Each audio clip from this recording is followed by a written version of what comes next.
السلام علیکم۔ امید کرتا ہوں آپ حضرات خیریت سے ہوں گے۔ پہلے آپ نے میری ویڈیو کرکٹ کے بارے میں دیکھی ہیں، تو اب میری یہ پہلی ویڈیو ہے جو میں اسلام، دینی اور اسلامی معلومات کے بارے میں بنا رہا ہوں۔ اور دینی اسلامی معلومات کیا ہے وہ تھوڑا سا میں آپ کو تعارف کرا دیتا ہوں کہ غلبہ اسلام کیسے آ سکتا ہے اور سیاست کے نام پر فرقہ واریت کیسے ختم ہو سکتی ہے، اس کے بارے میں ہم گفتگو کریں گے۔ اور جس مہمان کو میں نے دعوت دی ہے تو اس کا تھوڑا سا میں آپ کو تعارف کرا دیتا ہوں۔ وہ مہمان پہلے ضلع وہاڑی کے ناظم رہے ہیں، اور ناظم کس چیز کے رہے ہیں؟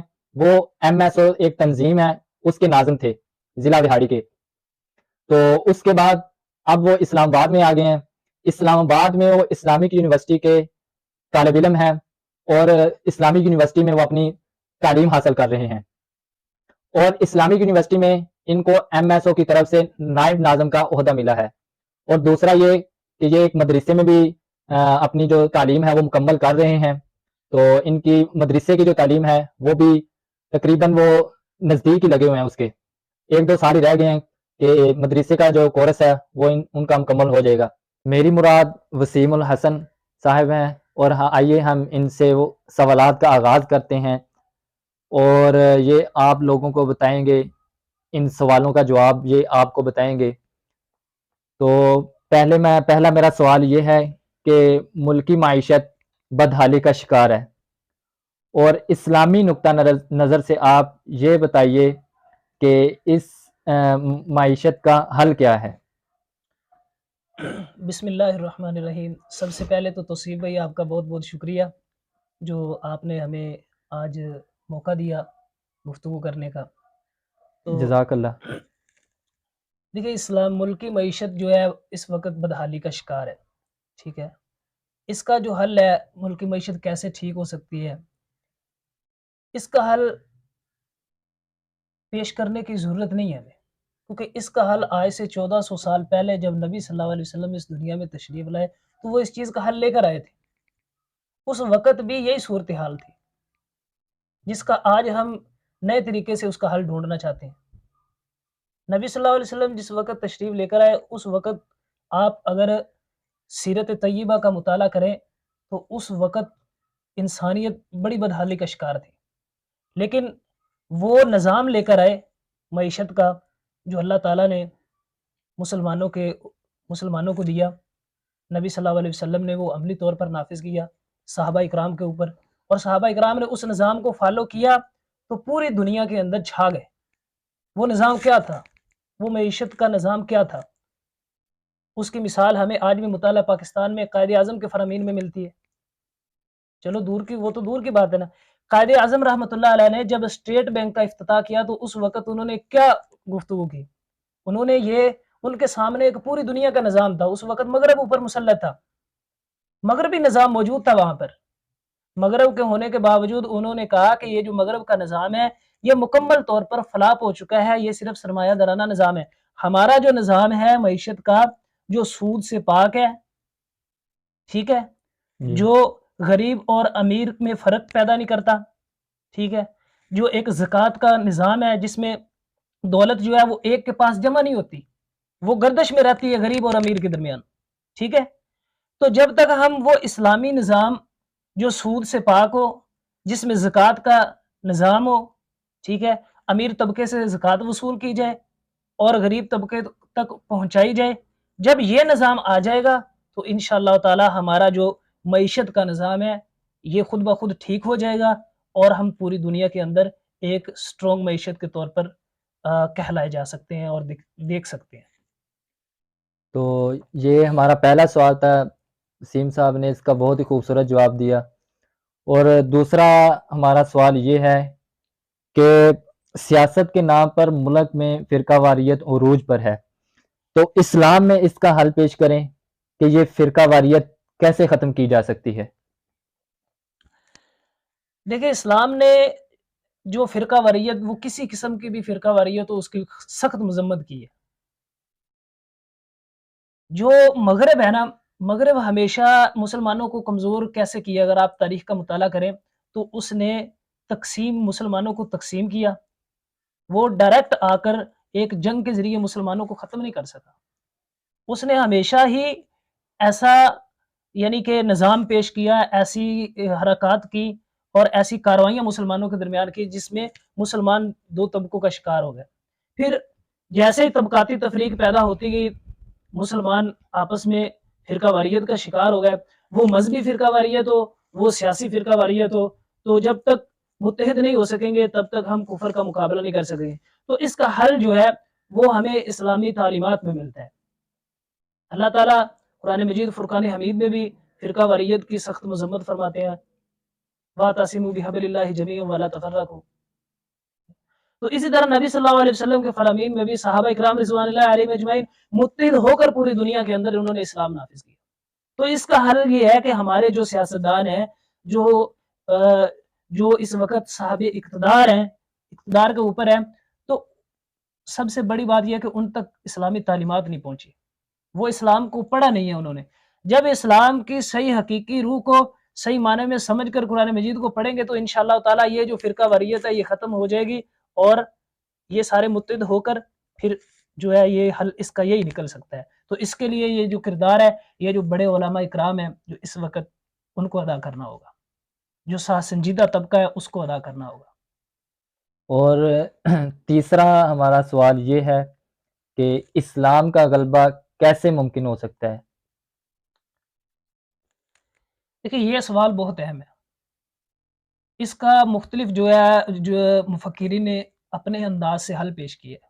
جو میرا نقطہ نظر ہے، جو جہاں تک میں نے پڑھا ہے اور میں نے مطالعہ کیا ہے، تو اس کا حل جو ہے وہ کسی فکر کے اوپر نہیں ہو سکتا.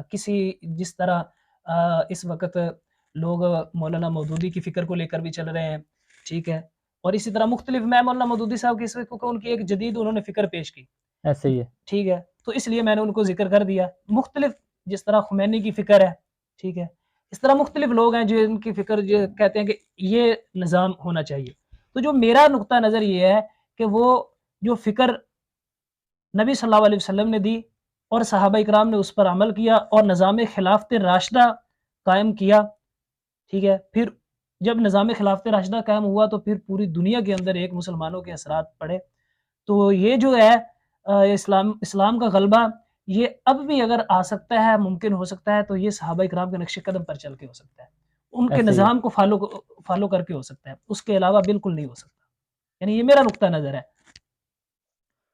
اور ہمارا چوتھا سوال یہ ہے کہ مسلمان جو اس وقت یہ زوال کا شکار ہیں، تو ان کی بہتری کے لیے کیا اقدامات کیے جا سکتے ہیں کہ وہ مطلب کہ زوال کا جو شکار ہیں کہ ان سے وہ عروج آ جائے، زوال ختم ہو جائے؟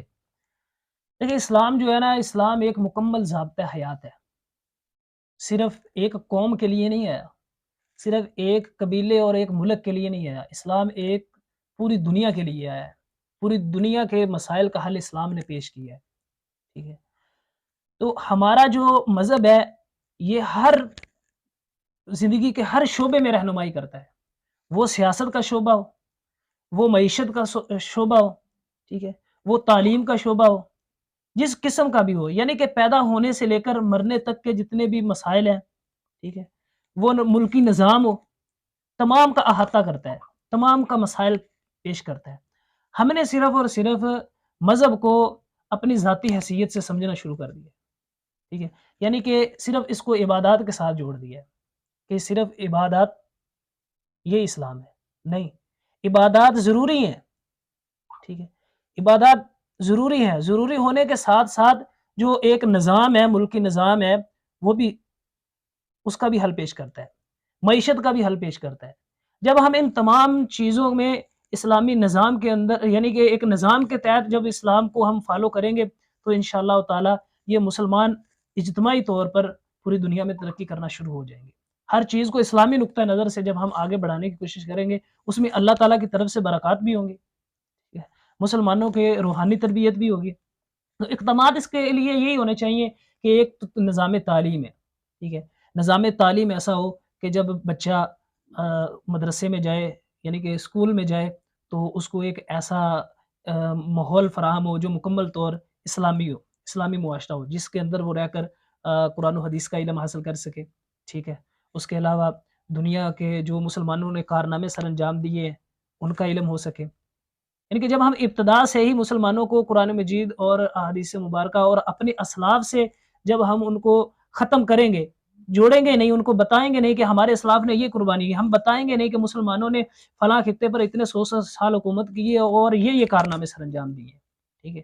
اور جب ہم صرف اور صرف مغرب کا ہی بتائیں گے کہ مغرب نے یہ کر دیا، مغرب نے یہ کر دیا، تو مسلمان احساس کمتری کا شکار ہو جاتے ہیں۔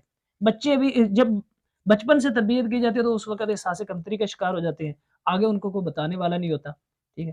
ہمیں سب سے اول یعنی کہ ترجیح ہماری یہ ہونی چاہیے کہ مسلمانوں کو احساس کمتری سے نکالنا ہے ہم نے۔ ٹھیک ہے، تو آخری میرا جو سوال ہے وہ یہ ہے کہ ملک میں سعودی نظام کو کیسے ختم کیا جاتا ہے، سود جو ہے؟ لیکن ملک کے اندر جو سودی نظام ہے اس کو میں پہلے بھی عرض کر چکا ہوں، جو آپ کا پہلا سوال تھا ملکی معیشت کے لحاظ سے، ٹھیک ہے، کہ سودی نظام کیسے ختم کیا جا سکتا ہے۔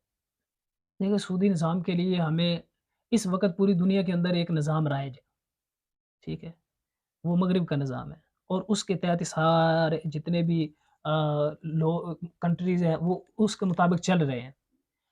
ہمیں ایسا نظام اسلامی تعلیمات کے اندر ایک ایسا نظام متعارف کروانا ہوگا جو جدید تقاضوں کے مطابق ہو اور اسلام کا احاطہ کرتا ہو،